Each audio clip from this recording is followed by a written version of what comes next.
Ai että kun on kiva. Eikä todellakaan paha hintainen. Totta kai. Olisin arvostanut itse, että säkin olisit voinut ehdottaa jotakin. No vähän niin kuin yritin kyllä sanoa sulle siitä. Sä nökötit koko matkan tänne.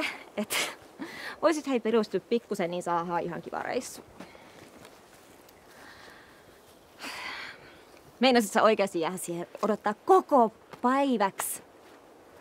Haloo! Täällä on vaan yksi sääntö, ja se on se, ettei huudeta. Vuoret kuuntelee.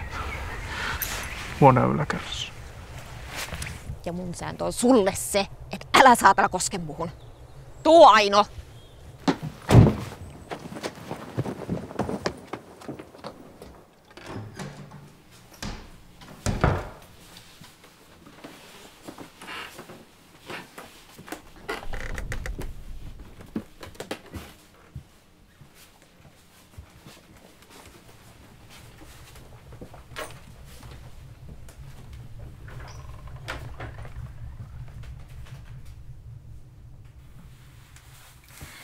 Hei, tää on kyllä aika retro. Vähän niinku mummon mökki. Tai muistat se niinku...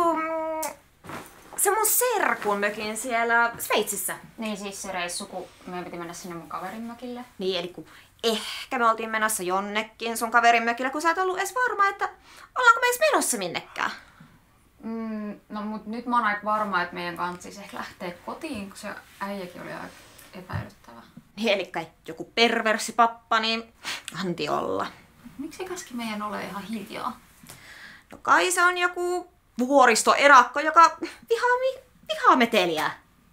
Tossa olikin ihan... Voit sä kerrankin olla mumisematta?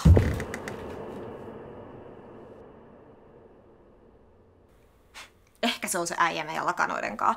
Mene kattoo.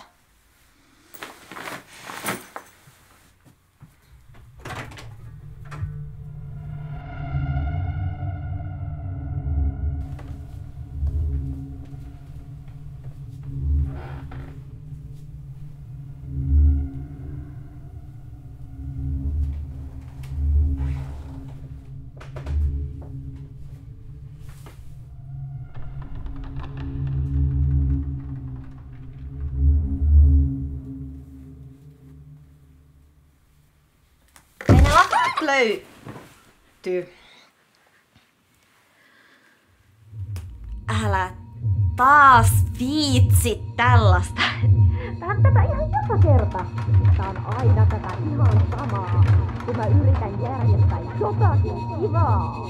Mut kun sä et koskaan kuuntele mitä mun... Älä huuda. Vuorilla kaikuu jo. Antakaa mun sanoa mitä mä olin sanonut!